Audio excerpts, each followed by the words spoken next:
We're in the little town of Tapalpa,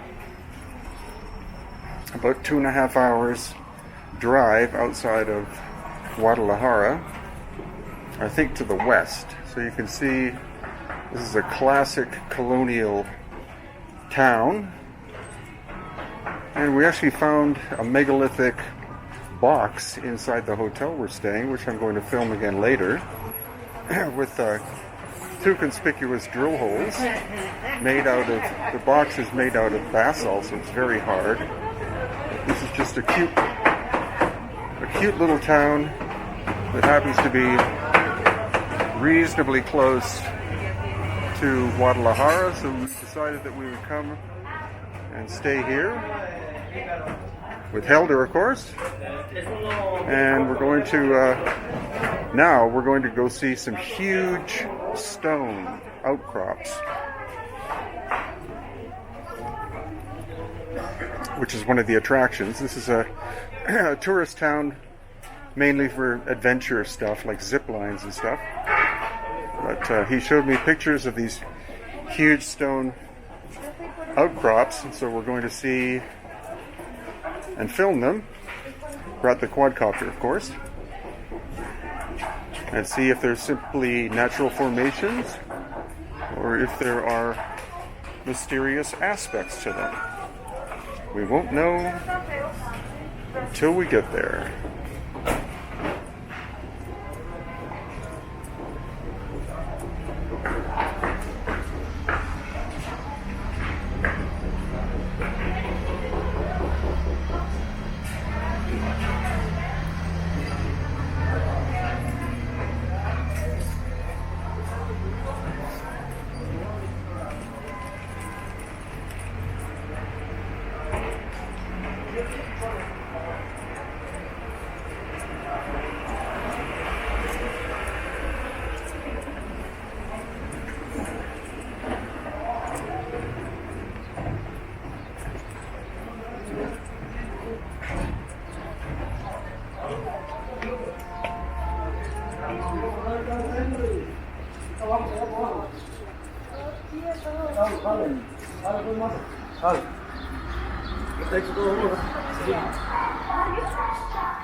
Okay, and as an epilogue, or addition to the end, here at the hotel we are staying at is this mysterious basalt stone tub. Basalt is a very hard stone, volcanic, at least 6 on the Mohs scale of hardness out of 10. We don't see refined tool marks, but we do see tool marks.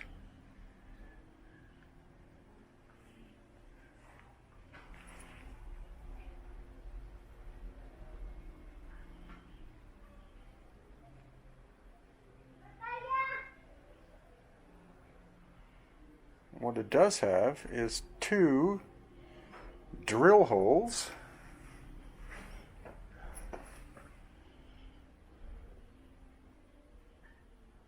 This one being perfectly circular. It's either modern or it's hyper ancient. And then another one here. If this was a drain hole, it should be at the bottom. But why is it almost at the top? So very much a curious artifact. Not expecting to find a piece like this. Is it megalithic? Possibly. Is it colonial Spanish? Highly unlikely.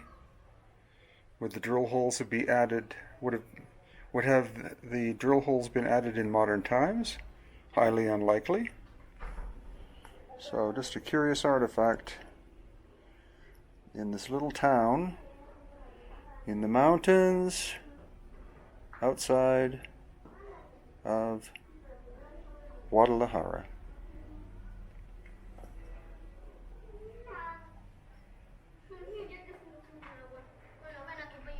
Okay, we're going to explore the little town later. So now we're on a cobblestone street, and 4 kilometers from now are where the giant stones are located. So that's actually relatively very close. I thought we were going to have to drive for hours to get there, but it's actually quite close.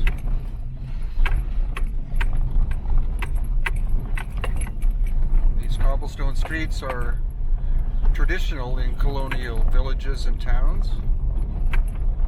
They wreak havoc on automobiles, but they are quaint.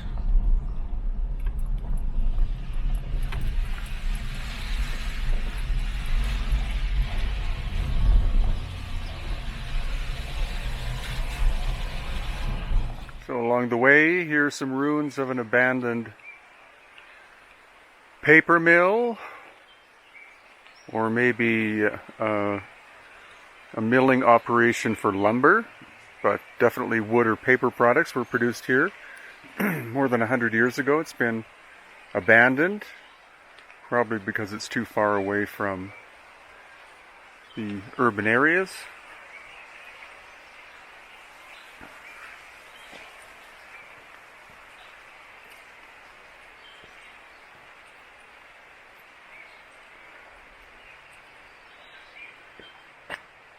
And here's the main structure.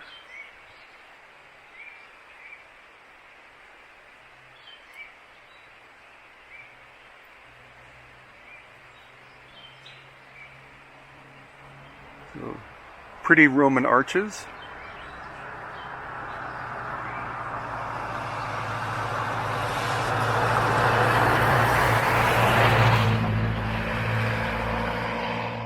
So these are the giant stones.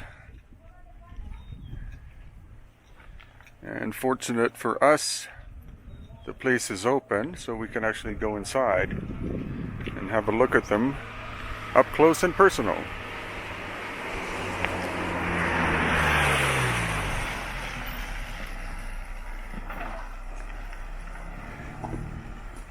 Here pass the most important people in the world.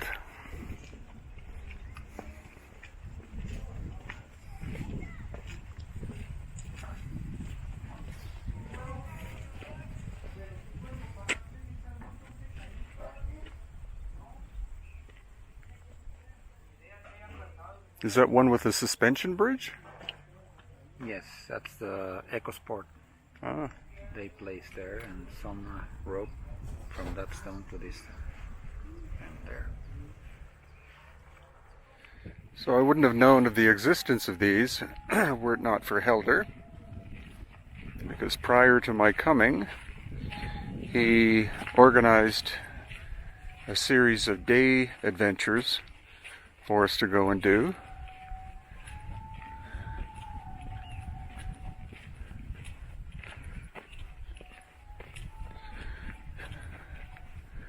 It looks like they were dropped from the sky.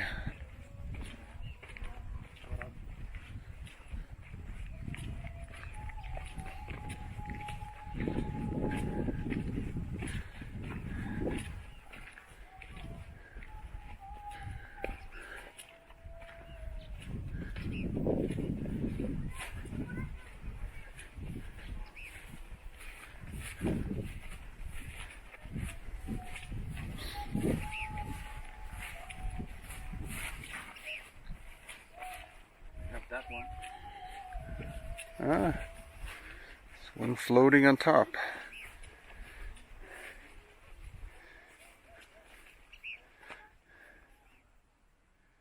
So where the hell would these things have come from?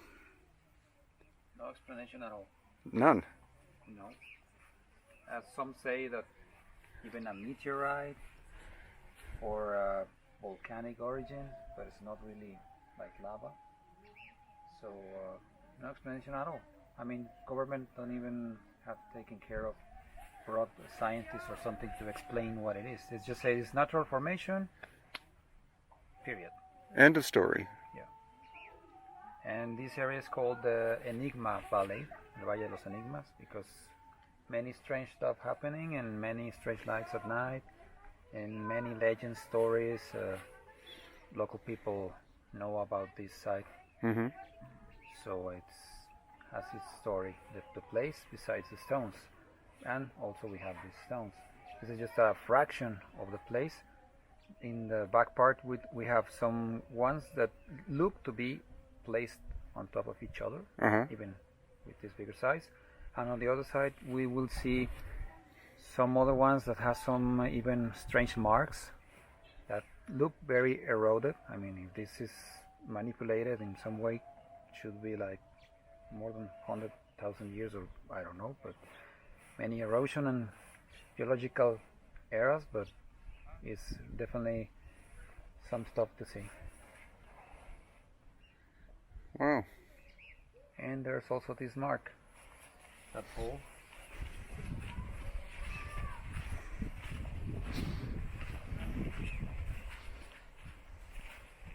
That is not modern, that's original from who knows when. It's an odd depression.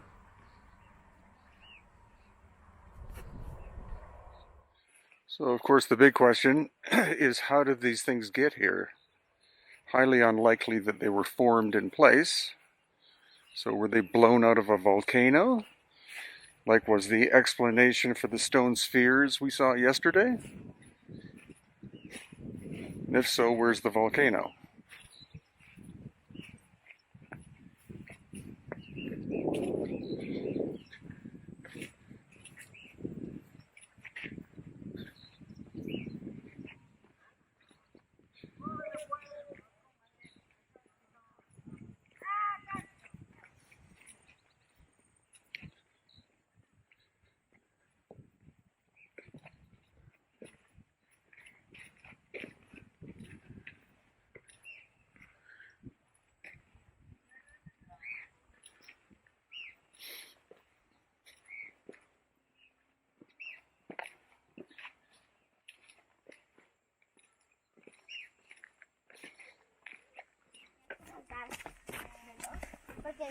See, this one has a couple of zip lines.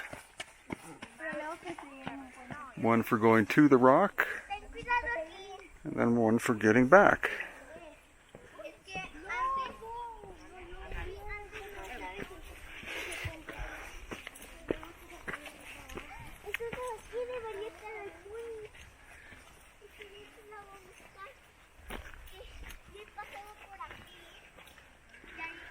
Kind of reminds me of an area in northern Peru outside of Cajamarca, the city of Cajamarca. There's strange natural formations like this, but then it has, this doesn't have, but at Cumbimayo, or Cumbimayo, near Cajamarca, there's an ancient aqueduct carved into the bedrock. It goes on for at least 10 kilometers. Nobody knows who made it or how.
So Helder was telling me that it's been a lot of observations of strange light phenomena here. He's witnessed himself what would appear to be orbs or lights of some kind maneuvering in the sky in a very controlled fashion. And so that's typical, as we know, of many energetic sites in different parts of the world. So it doesn't surprise me whatsoever that this formation here would be something that would be a bit of a hot spot for light phenomena, possibly aerial object phenomena of some kind. So I hope you enjoyed all of the quadcopter shots. And if you're not subscribed, please subscribe to the channel and do the thumbs up and all that kind of thing. And we'll see you again.